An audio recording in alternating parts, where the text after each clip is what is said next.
Bank America authorized system integrator Clear Automation developed this extremely intuitive and fully automated bottle pallet unloader, utilizing robotic automation from FANUC to quickly and accurately unload glass bottles from pallets.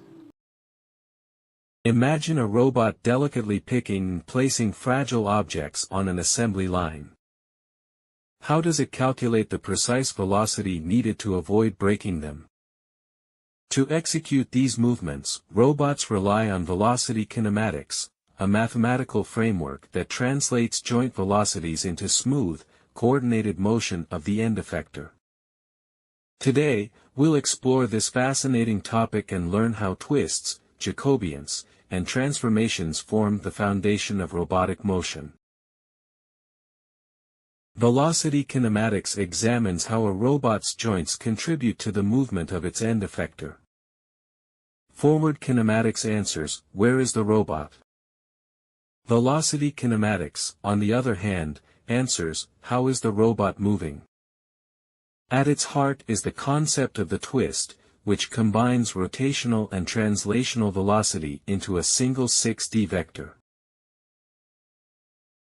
A twist represents spatial velocity in terms of angular velocity and linear velocity.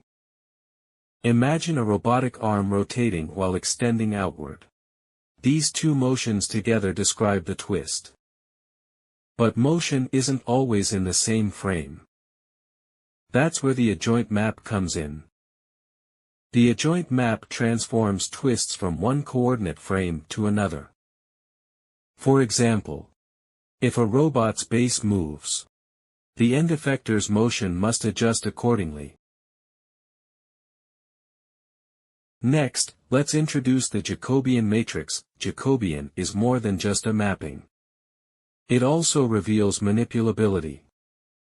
For example, when the Jacobian is not full rank, the robot might lose the ability to move in certain directions, leading to what's known as kinematic singularities.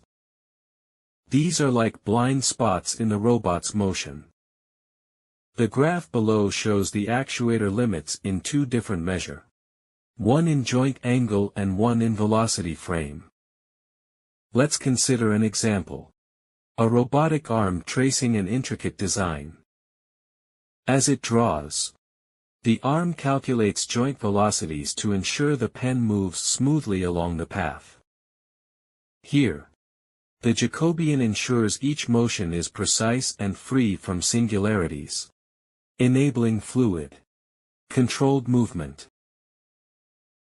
Now let's have a look at how to calculate Jacobian.